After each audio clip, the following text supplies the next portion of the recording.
తెలంగాణలో జూనియర్ డాక్టర్లు నిరవధిక సమ్మెకు పిలుపునిచ్చారు. రేపటి నుంచి విధులకు హాజరు కాబోమని తేల్చెప్పారు. 3 నెలలుగా స్టైఫండ్ రాకపోవడంతో సమ్మె చేస్తున్నట్టు తెలిపారు జూడాలు. రేపటి నుంచి సమ్మె చేస్తున్నట్టుగా ప్రభుత్వానికి నోటీసులు ఇచ్చారు. తెలంగాణ వ్యాప్తంగా వైద్య విద్యార్థులు 10,000 మంది ఉండగా ప్రభుత్వ ఆసుపత్రుల్లో ఇంటర్న్షిప్ చేస్తున్నటువంటి హౌస్ సర్జన్లు 200 మంది, పీజీ స్పెషాలిటీ విద్యార్థులు 4,000 మంది ఉన్నారు. అలాగే సీనియర్ రెసిడెంట్లు 1,500 మంది దాకా ఉన్నారు.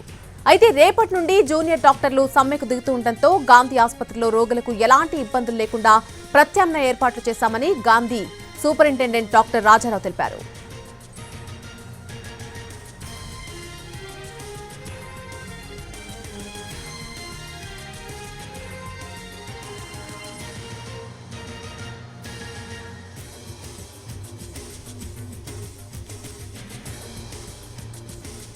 తెలంగాణలో జూనియర్ డాక్టర్లు నిరవధిక సమ్మెకు పిలుపునిచ్చారు. రేపటి నుంచి విధులకు హాజరు కాబోమని తేల్చెప్పారు. 3 నెలలుగా స్టైఫండ్ రాకపోవడంతో సమ్మె చేస్తున్నట్టుగా తెలిపారు జూడాలు.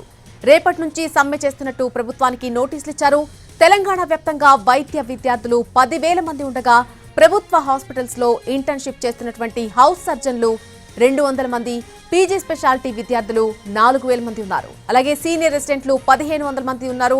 రేపటి నుంచి జూనియర్ డాక్టర్లంతా కూడా సమ్మెకు దిగుతూ ఉండడంతో గాంధీ హాస్పిటల్లో రోగులకు ఎలాంటి ఇబ్బంది లేకుండా ప్రత్యామ్నాయ ఏర్పాట్లు చేశామని గాంధీ సూపరింటెండెంట్ డాక్టర్ రాజారావు తెలిపారు.